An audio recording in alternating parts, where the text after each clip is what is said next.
Hi, everyone, and welcome to Behind the Risk, the podcast where UE risk management experts share their experience and best practices. In today's episode, we'll speak about legal and compliance in the logistics and aviation service industries. Joining us today is Alina Ward, a reputed expert in the field. Alina, thanks for joining. How are you today? My pleasure, Frederic. Thank you for having me. I'm great, super excited to be one of the first. You In are this actually the first podcast. one, the very first one. So thanks a lot for So making I'm the time. honored. I hope it's a great beginning. Yeah, it's going to be a great beginning. Just for our listeners, I want actually to present you actually in a few words, actually, so they have a better understanding of who you are as well. So, Alina, you are not just an expert, actually. You are really a specialist in your domain. You are a visionary who has reshaped the way that we perceive risk and compliance in the logistics and the aviation service industry. With over a decade of experience, you have a rich background encompassing international trade law, real estate law, litigations, claims, offshore operations. Your career spans across a diverse geographical landscape, including Cyprus, Panama, Russia, and obviously the UAE as well. You will bring a unique global perspective to this discussion. And in your current role as a Director of Legal and Compliance at Jetex, you play a crucial role in guiding the company through regulations and risk management, always keeping a step ahead in this dynamic industry. So we'll discuss today your journey, your experience, your insights. So that's actually a quick profile. But what I would like actually to start with, Alina, is really how did you start your career in legal and compliance, which is not something that you are aware of when you are a kid at school? Yeah. Everything started in 2007 in Mother Russia, where I graduated from the law faculty of one of the state-owned universities. And it was quite easy for me to find a job, and it was a pure case of serendipity. I happened to be in the right place in the right time.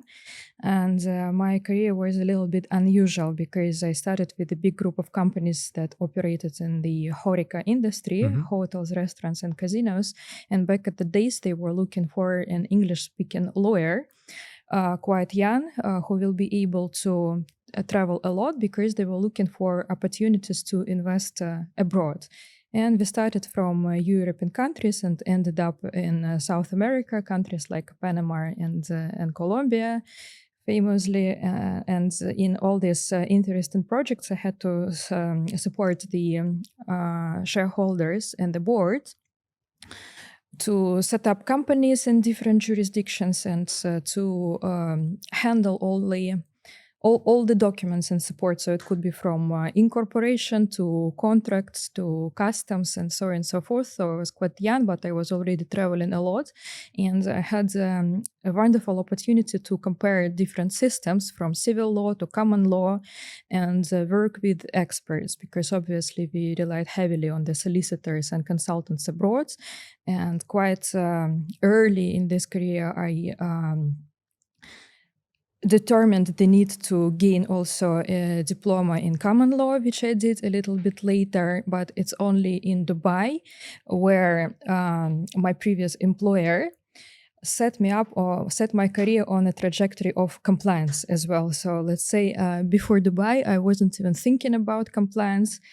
Actually, I was practicing it without even understanding that this part of my scope, certain part of my scope, is actually compliance. So, but when I arrived in Dubai, due to mostly personal circumstances, I was super lucky again because I was hired by a big company that operated as a US defense subcontractor.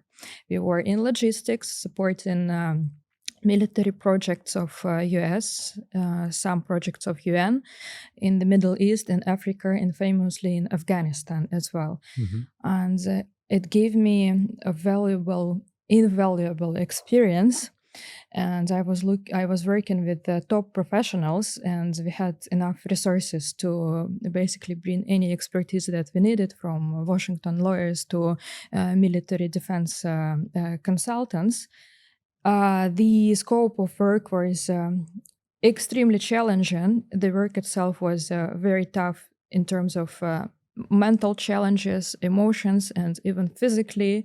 We worked long hours, but most importantly, it gave me a very clear understanding of what compliance is and how to build a robust compliance framework program from scratch. Because obviously, when you're dealing with the US taxpayers' monies, you are subject to very strict audits, and you have to be perfectly audit proof. To be able to ensure that the business is moving and developing smoothly. And there I met my first and only actually mentor, whose name is Paul Byrne. He was the head of compliance, and I owe him everything. A lot, let's say, in terms of career in compliance. I do owe him everything because he inspired me to do international diploma in governance, risk, and compliance with ICA. And I learned the basics with him as well. Yes, and so I think after my more than 3 years with AMS, I was already, couldn't say a seasoned professional, but at least a confident professional who was then hired by a private jet company, which is a little bit different industry, but the concepts, then principles, procedures, they apply everywhere. You only need to identify the needs and tailor it up to the particular business size, business needs.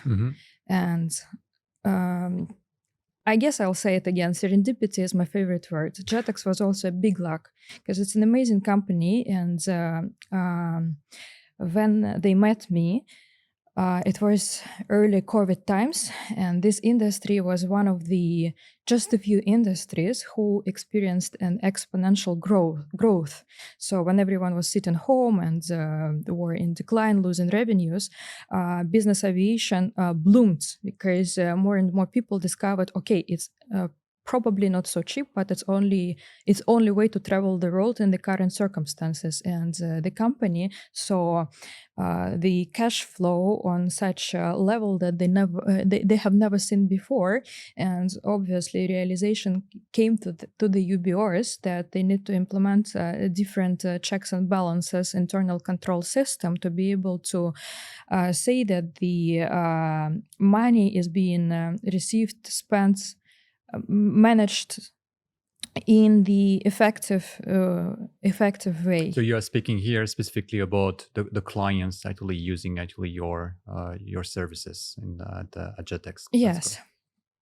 So the company was growing. The company was opening new terminals abroad because our main line of business, we are operators of the private jet terminals. We also operated a charter broker, and we do ancillary services like ground handling, aviation fuel, which is also a big part of the business, concierge services, and more and more and more. But this company already grew from something local to international and had to be shaped by the standards of the global corporations. And that's why at that time, back in 2020, 2021, they started very prudently to hire people from bigger international global companies so that the business processes could be set in an appropriate way. And I'm still there. So when I joined, I was the only one. And now there is a department, legal and compliance department, which we set up, which we maintain and constantly trying to update to be able to be in line with this fast changing roles and fast changing industry, including all kinds of new technical inventions, solutions that can be brought to make our work easier and more efficient. So how was your feeling or your actually understanding at the time? Because you came from an industry that was very compliant, actually, the military industry, working with Americans at the time. And we understand actually that they put a lot of policies at the internal level. And then you join a company which you have to build somehow everything from scratch, actually, in terms of compliance. So what was your feeling and what were the first key activities that you implemented? First thing that I did during my first day at this with Jetex, first few days, I did a big gap analysis. So I came up with a corrective actions plan in the form of Excel spreadsheet, which contains precisely 74 points. Each one of them was broken down into a few other steps. So you have to start from the very beginning by defining the set of policies that you need to have, from new code of business ethics and conduct, and then ramifications of it in the form of sanctions compliance policy, anti-bribery and corruption, anti-money laundering, conflict of interest, obviously in the executive, also known as business aviation, data protection and managing personal data is extremely important, and then it's aviation, hence combating human trafficking and this and that. And I'm talking only about legal compliance side, but as we all know, aviation is extremely heavily regulated. Therefore, there is a big scope which pertains to safety and quality and technical issues, but there is another team for that, which is famously, notably called process excellence. We have a process excellence team, because that's what we aspire for, and they were already well established, and obviously they are very capable, amazing people who knows how to organize all this work at the FBO, the airport, in other words, right? And I thought that's wonderful, but definitely there is one element missing on top of it, because we have to be as perfect as our technical team, but in terms of the legal compliance and ethics. Yeah, that's actually very critical. Would you say that it was maybe easier to start from a blank page actually when you arrive there, compared to if you come in there is already a legacy system? It's different feeling. So I always say that I'll give you an analogy. It's something like jumping from a big sea where you're swimming like a little fish into a small pond, but you're a much bigger fish. You're actually a dolphin in a pond. But I'm very grateful to my current boss, who is the CEO, our amazing Adel Mardini. You all heard about him, but I'm super grateful to him for empowering me and giving me that credit and trust. So I think I entered his office after a few days with my gap analysis and massive twinkle in my eyes, super excited. And in my head, I didn't have a doubt that this must be done, and I presented it to him, and he said, "Oh, okay." And I think he was also inspired and infected with this passion, perhaps, and enthusiasm. And he said, "Oh, okay, probably you know what you're doing. What do you need? Resources. What type of resources?" And we talked budget, we talked what kind of people we need to hire, we talked about systems and software which were missing, and he actually believed in me. I think obviously I was under certain trial in his eyes, but I wasn't even thinking. I was so eager to create some sort of order out of a little bit chaotic state of things that I encountered, that it was extremely interesting. So I was actually happy. You've proven actually your value. So you started this gap analysis, then you've actually presented your plan actually with the budget, the resources, the platform, whatever policies had to be actually installed as well. Today, how would you define actually your daily or weekly activities? What are your key responsibilities as the head of legal and compliance? Yes, so I'm still, so to say, divided. I divide my round time between the legal part and compliance part. I love to delegate, and my team is brilliant, so I'm very confident that they know what they're doing, and I allow myself not to micromanage many things. So routine things like flight operation supports agreements, which we process daily, I'm only getting involved when they need my attention with regards to certain unusual situations. So I react ad hoc. I usually do drafting of new complicated, complex hybrid contracts which we never faced before. I support the management with the strategic development, like we assess the projects abroad. For example, we are talking about a few islands now where we will hopefully open new FBOs. So we need to collect information.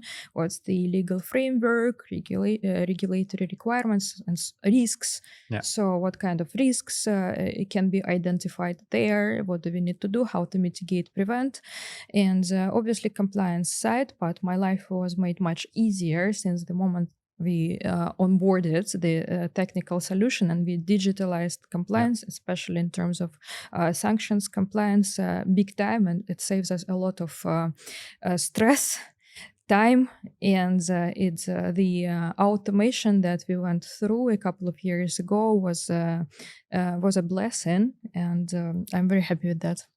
Okay, so I want to take the opportunity of, to leverage your knowledge about the global environment for legal and compliance as well, because you have worked in Europe, in America, in this region, in the Middle East for some years as well.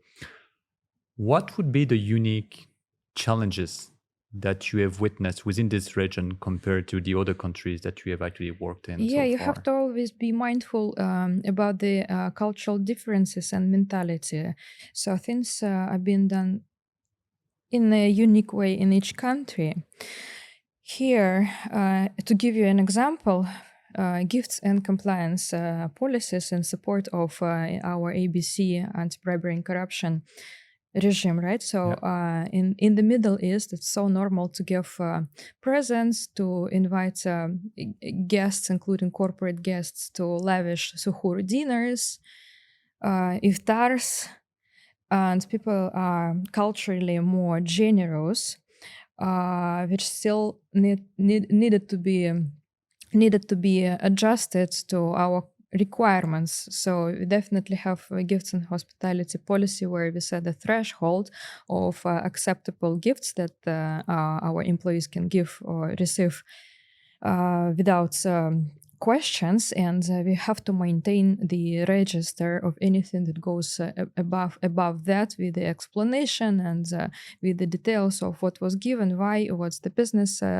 explanation, and why is this that extravagance, what exactly happened, so to eliminate any suspicious behind it. And when half of your team they're Arabic, and they take it as extra burden, extra duty, which they shouldn't be concerned about. And when you explain them that they are international standards, the questions sometimes can be, but yes, it applies in the UK, in the US, but not here. Why here? We're in the Middle East. But I guess it does take time to give examples and let people understand the extraterritorial principle of application of certain rules. The US and the UK laws and regulations, they apply extraterritorially. Psychologically, it's hard to perceive for non-lawyers. But when Russian-Ukrainian sanctions hit us, we faced an example here in Dubai where two companies registered in DMCC, they fell foul of this sanctions regime. For certain things, it can be found online. So one company was accused in transporting Iranian drones for Russian purposes. And how these sanctions worked is that one day the employees of this company came to work and they didn't find anything in their computers because they were cut off of all the technologies, including Microsoft Office and everything. So any content of your emails, anything that was in the clouds, all the data information is lost. Basically, you don't have any kind of tool to work. You don't have any information. You're no one, and your bank account is frozen, which is much worse than just to close the bank account, because in this case they will ask you to transfer funds somewhere. If it's frozen, it can be frozen for generations until the political situation is different. So, and you're out of business, and as a UBO and the manager, you will always be in the spotlight. So if you try to start something again or work through some nominees, it wouldn't be so easy because your reputation is already stained. And it's not only about the law enforcement agencies, but about the attitude and policies of the banks. Because as we know, in compliance banks, they have totally different standards. So they would prevent dealings with the business even above and beyond the formal requirements of the sanctions. We know also examples in aviation. No, actually, you're right. Actually, it's very important actually to repeat that the US and UK regulators actually they will actually take the liberty to follow and to actually address some of these issues, even if it's not actually specifically on their jurisdiction. So if you use some emails, the cloud software that are actually linked to the US, like if you use one of the cloud system actually with your emails, then they can consider that it's linked to their jurisdiction and they can actually take action over there. So it's very important to educate at the end, it's very important to constantly reiterate things like that. As you mentioned, it can be so how they can define how can they define the scope of the business relations transactions that they can scrutinize and later prosecute, as not only by transferring dollars, so using the financial center, but as you rightfully said, if the server is located in the US, in the UK, so it can be very tricky. Email is sent from one address to another address. That routine basic act can be enough to trigger application of all these laws. Yeah. No, that's it's actually very important. So I guess that education actually is taking a lot of your time on a daily basis actually to explain to you multitude of cultures what should happen actually within your organization if you want to comply with all of these regulations, not only the local ones but the international ones as well. Of course, yes, and we always need to repeat again and again that we are now a global business with a physical presence in more than 40 countries, and aviation by nature, it's a global industry, so aircraft fly from wherever to wherever. Therefore, the plethora of rules that we must take into account is endless. And obviously, unless we had technical tools to monitor this all, we would fail, definitely. So you mentioned about these rules actually in all of these different jurisdictions. What I would like to lead is to focus specifically on the UAE for a few minutes. Over the last few years, we have seen a lot of changes in the policies related to compliance and risk management in this country. What have you witnessed yourself as being impacted in your daily operation? Have you seen actually this additional burden actually on you? And do you feel that, because this is also sometimes a misconception that I'm hearing actually from different people, that compliance is a cost center for any organization, but then you need also to make sure that the company complies. So how do you manage these additional numbers of regulations within this region and actually to make sure that you are not seen as a cost center, but more as the department providing opportunities for your company? Okay, where to start? As an example of changing regulatory regime in this country, a separate example, let's take a personal data protection question. Obviously, the beacon, the golden standard of personal data protection is GDPR in Europe. And of course, we need to comply with that because we also transport, we are dealing with European passengers. But even before, I think the relevant law appeared in this country, most international countries, regardless of where they are based, they understood that it's better already to adjust and adhere to that standard because it's coming everywhere. And now, as we know, the requirements how to process personal data in the UAE, they're very strict as well. This is one example, for example, and how we manage to comply with all the regulations. As I mentioned, we use Cedar Rose module, which we integrated into our in-house system. Our in-house system is called GTM, General Trip Manager.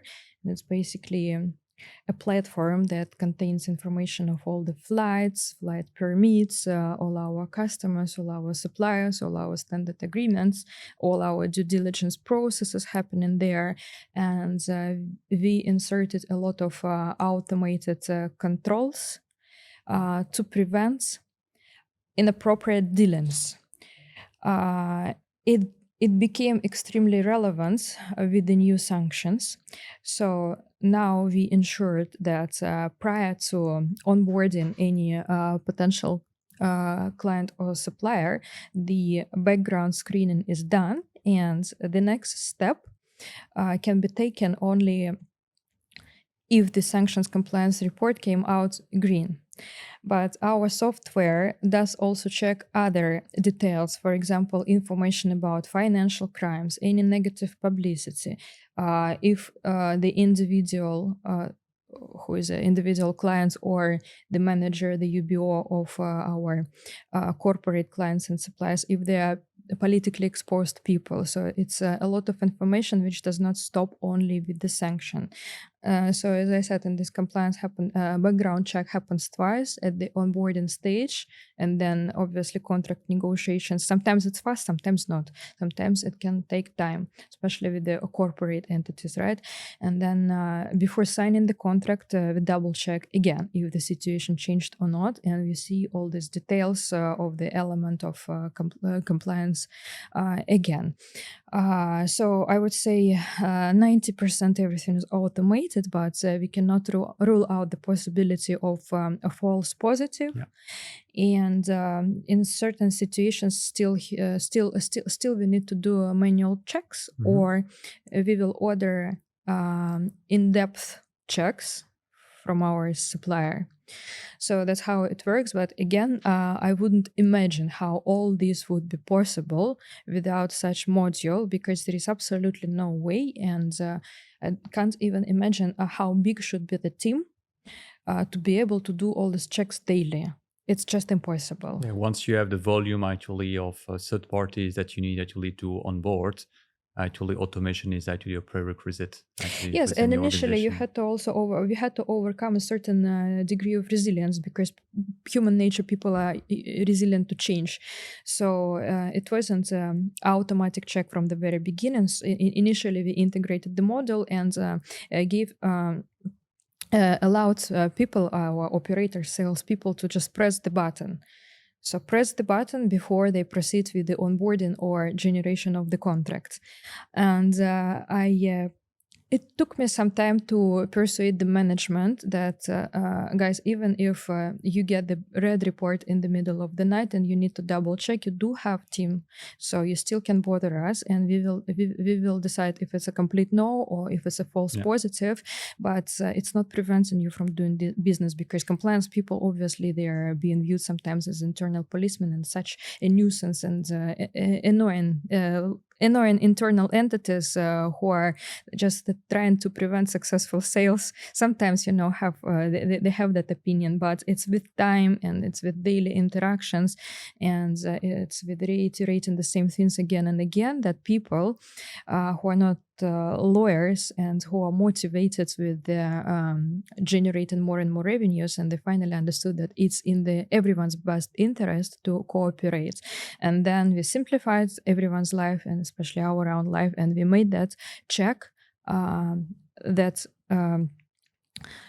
step completely automated. So we eliminated human factor as much as we could. Yeah, that's actually a very important aspect to take into consideration. Just to come back, you mentioned actually these data privacy laws actually that are actually more and more important and you need to comply to.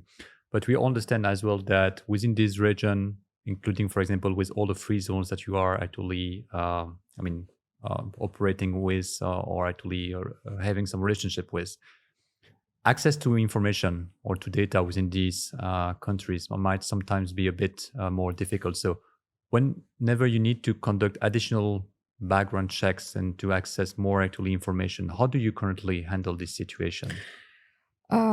I guess you're talking about two separate things. It's first of all doing the research of the laws and regulations, versus there is also sometimes the need to do some commercial intelligence. Yeah. Because you can do your own research. You can engage external consultants, sometimes solicitors.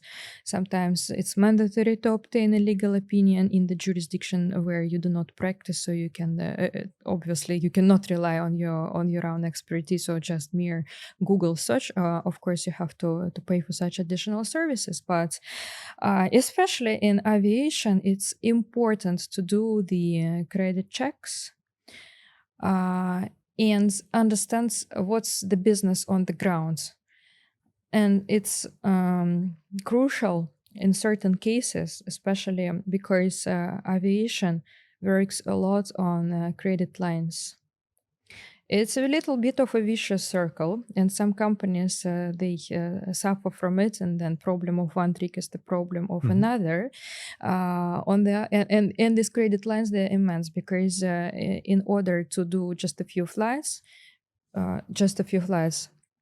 you obviously need jet fuel, you need certain services, and it's actually, we are talking millions. Yeah. So sometimes it's not even hundreds of thousands of dollars, but millions. But you have to allow a company to do its business and to generate some revenue in order to pay you back. So credit line, aviation experts will confirm that it's specifics and a challenge. So, and how would you decide what threshold credit limit you will set for a particular company if it's somewhere far away from Dubai? You would need to gain some commercial intelligence. It's not just rumors in the market. They are also used, to be completely honest. But you would probably need to engage a specialist who can deploy someone on the ground or find someone on the ground and give you the complete overview to balance your risks. Yeah, I mean that the more information you have, the better it is actually, because it's how you can assess your risk. Of course, further. and then it helps lawyers also to try to develop a better contract. So in certain cases, you would need to have a pledge over assets if you know what assets there are out there, or maybe sometimes you need to ask for personal or corporate parent guarantee. So you will have to improvise, being still a prudent businessman and not killing the business completely, but developing a contract tailored ad hoc to ensure that if things go south, you will have a leverage to mitigate potential losses for the company. It's interesting. You have to be astute, but most importantly, you have to be well informed. There is a right balance actually between the two. Yes. You can't completely eliminate risk, but you need to calculate it as best as possible. That's good. Perfect. So you actually address a very important topic, the automation and the use of technology. So we have heard a lot over the last few years about machine learning, big data, artificial intelligence, blockchains, and the likes. These are a lot of buzzwords, but you, in your specific function and responsibilities, what do you see the impact of these technologies in the short and medium term for your specific industry, for example? Very often nowadays, new solutions evolve to enhance the experience of private jet travelers, to make it more predictable, so to say. I'm talking now not legal, but from the point of view of a traveler. For example, I heard about the new soon to be launched application where based on your requirements, your destination, it calculates all the plethora of factors from the weather, from the type of your aircraft, and lots of other things, and it will tell you precisely the hour when it's best to travel, because private aviation is a little bit different from commercial, because they are smaller aircrafts, they are more, let's say, sensitive to lots of factors, and to be able to balance it and make the best out of your investments, to say, investments in your comfort, you will be advised by AI mechanisms, which will take a few seconds rather than hours or days to give you the best solution, for instance. So I'm sure we will witness lots of interesting things in this industry, including maybe flying taxis even will develop. And if they ever be launched, I'm sure it will be launched in Dubai. So we will definitely see new technologies. So far, I think I see more benefits than threats. However, if to be more philosophical and try to detach from day-to-day routine and think more abstract where all this is going, definitely this exponential AI development can pose threats. You will laugh, but before this podcast, I actually watched Matrix, all the trilogy. Okay. Yes.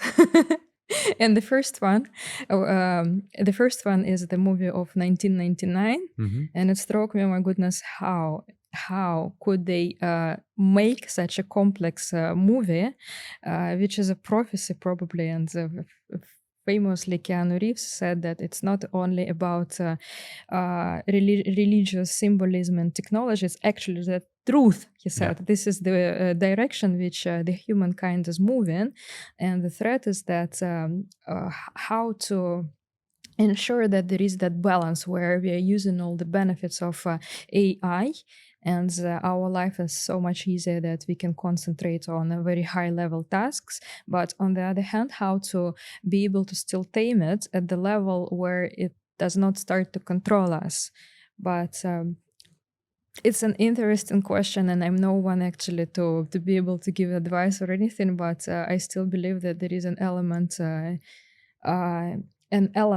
in the human being that cannot be completely replicated by machines, which is our soul, which is our ethics and standards.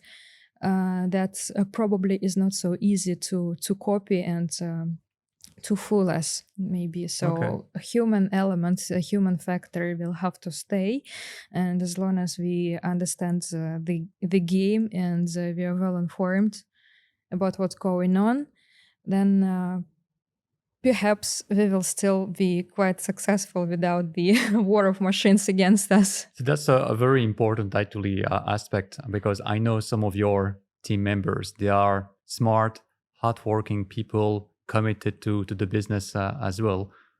Do you see that these new technologies could be a threat to their job, or should they evolve somehow actually into different types of responsibilities and tasks within your department? I guess with time, many people will have to readjust and obviously learn new skills.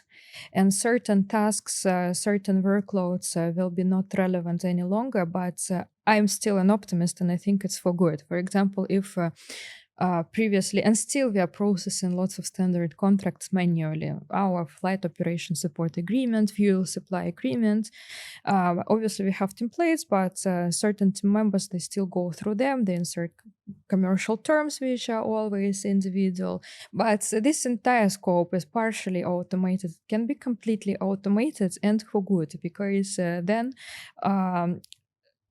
this time, which was used predominantly for admin tasks, can be used for extra learning. And then if there is a software that is generating contracts, for instance, there must be someone who's setting up this system. So the person will have to study and become an operator of this AI mechanism or anything. So still, as I said, we just have to ensure that we're on top of this food chain. Yeah. And for this, everyone needs to constantly learn and stay tuned and stay updated. So there is an opportunity for them actually to be empowered more, but they just need to readjust the way that they currently deal with their day-to-day activities. Yes, so the two biggest threats to humankind in this digital world, I think it's laziness and complacency. You shouldn't be lazy and you shouldn't feel too laid back that everything is done for you and you can only, harvest the fruit of all this automated work. You shouldn't be lazy and you shouldn't be complacent. You always need to understand what's going on. And it's a bad joke, but let me say it. Sometimes employees have a tendency to convert themselves into biological robots, but just doing ticking the box and being that 9 to 6 employee who is doing the same thing again and again. So it's the self-doubt and the ability to think a little bit more in a little bit more abstract way, to understand, okay, I came to this office today. What am I doing? What helps me? What doesn't help me? What is the current task? How I can do it better? So it's this self-challenge and a set of same questions that you need to constantly ask yourself to criticize yourself in a constructive way and to, as I said, to stay tuned. Take new developments. Do you think that they would actually be willing to change? And I'm actually asking these questions because I read an article in Reddit, actually the social media platform recently. It was about jobs and software developers actually who were actually mentioning that they have built for months or years sometimes programs that would automate their daily activities. Just that they don't want to release that to their senior managers or the company directors because they feel that they would be replaced with these programs eventually. So they've been very smart at developing these automation tools, but they don't want to release them because they would feel threatened eventually by these changes. Yes. I think it's very justified threat, and that's why the developer of ChatGPT, I think, I'm sure that they can release already show more potential of this, but it's artificially tamed right now and for good, because the regulators, they need to be ready for that as well. And Elon Musk was talking about that, because the human reaction and human education and the level of awareness need to be on that level where we as individuals are ready, prepared, and the market is prepared, and the government is prepared to be able to, to give you that education. Like, all right, you've been going to the office, you were doing like those contracts day to day. Now you need to take 3 months course in order to understand how to set the system to do something that you did. But that's investment in the education, it's time. And again, some people, maybe it depends on the age, maybe it depends on the personality type as well. They are faster or slower in absorbing this change. So definitely there must be more time to adjust. And I guess it's very strategic level, high level, where the governments need to cooperate with each other and regulate. There is nothing much. It must be regulated to some degree. So I hope that a lot of young talents will actually be listening to these podcasts and to these episodes.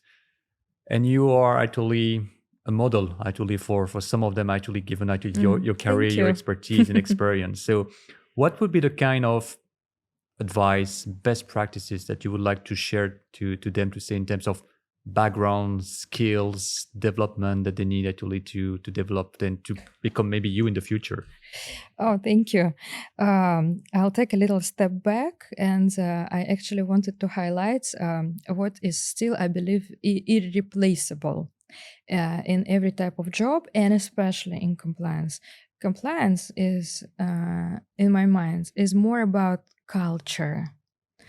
You can set whatever process and procedure, automated or manual, but unless you instilled those values and inspired people to behave in a certain way, nothing will work. Automated, not automated, everything will eventually collapse. So I still believe that a culture is a human thing, and this is something that needs to be developed daily. And it comes from the personality and such a trait as known as integrity. In other words, integrity is doing the right thing when no one is watching. It's the simplest definition of integrity. And I would like to highlight that I already noticed that ChatGPT has problems with that. I was once listening to a podcast of biologist. His surname is Kolmanovsky, and he experiments with ChatGPT a lot. because he is trying to train those algorithms to give them exactly the specific information that he needs in his daily research. And he said, I noticed, and some of other my colleagues noticed, that sometimes when ChatGPT cannot find the information that I'm looking for, they first produce this information, spit it out into the global network, and then derive the same information as if it's true. So I'm not so sure. I didn't practice it myself, but perhaps it's possible. So there is no that ethical mechanism in the machines that will stop you. Or maybe it will evolve as a sort of, codes element in the program to stop you from producing something new and just to confess that you don't find that information. I don't know how it will be resolved, but still, there is no understanding of good and bad, black and white, evil and kindness, and all the moral, ethical values, religious or just moral values that we are being raised with. You cannot put it in the machines, or maybe you can, but it has to be a code. But even in order to think about this, you have to have those ethics within you, and that gives all compliance professionals a hope that we are still irreplaceable, because we are not merely doing the technical job. We are inspiring something that goes beyond tangible material world. It's immaterial, and it's values, and it's something that is precious and only goes from human soul to human soul. That's what I believe. Okay. And for the young professionals, me as a person with imposter syndrome, which I will never overcome, can give you two pieces of advice. First of all, you still need to have faith in yourself, even if you self-doubt, you self-criticize, you think you're not good enough, you'll never be good enough. You need to take that little seed of faith in yourself and constantly nurture it, and don't let anyone to tell you that you shouldn't be there, you shouldn't do that. Now the opportunities are immense. There are lots of chances to get education online. Any kind of skill which you need, you can pick it up. You can find access to experts online or anything. You can gain any kind of information that you want, as long as you're very strong and confident and know what you want, and you're not lazy.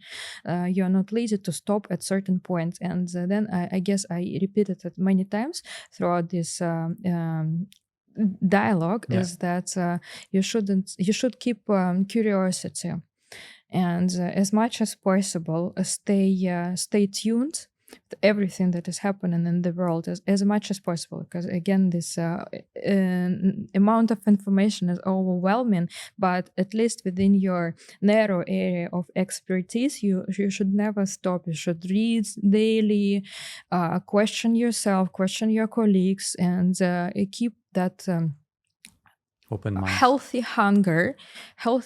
hunger for development and discovery always going, regardless of age, regardless of your designation. You will never saturate yourself with this knowledge. It's a daily exercise. Perfect. I think actually it's going to be a very good piece of advice actually for anyone listening anyway, whether they are young actually or a bit older anyway. A bit older, yes. Thanks a lot, Alina. I'd like to finish with a few quick fire questions. You didn't tell me about that. No, I didn't, obviously. Surprise. So just a quick questions actually, just to get to know you a bit better on the professional and personal side. Dubai or Abu Dhabi? Ooh, Dubai. Okay. Beach or desert? Of course, beach. I'm into water sports. Okay, nice. Early bird or night owl? Early bird, much healthier. Okay, so you never got out? Sometimes, but it takes me time the next day to, to come back to reality. Coffee or tea in the morning then? Of course, coffee. Okay. Religiously. Cooking at home or dining out? Cooking at home. Perfect. Legal or compliance? Good question. So I think now it's compliance. Okay. Data-driven or intuitive? Can we find a balance? We have to find a balance. Okay, I'll take that as a joker. Prevention or correction? 200% prevention. Hands-on or delegative management? Delegate. And confidentiality or transparency? Transparency. Perfect. Thanks a lot, Alina, for your time today. To our listeners, I really hope that you had insightful experience today with us for this first episode. Please drop any questions, feedback that you might have on this episode so we can improve for the future. Share this episode with your network. And until next time, stay tuned in the ever-evolving world of risk management. Thanks a lot. Thanks, Alina. My pleasure.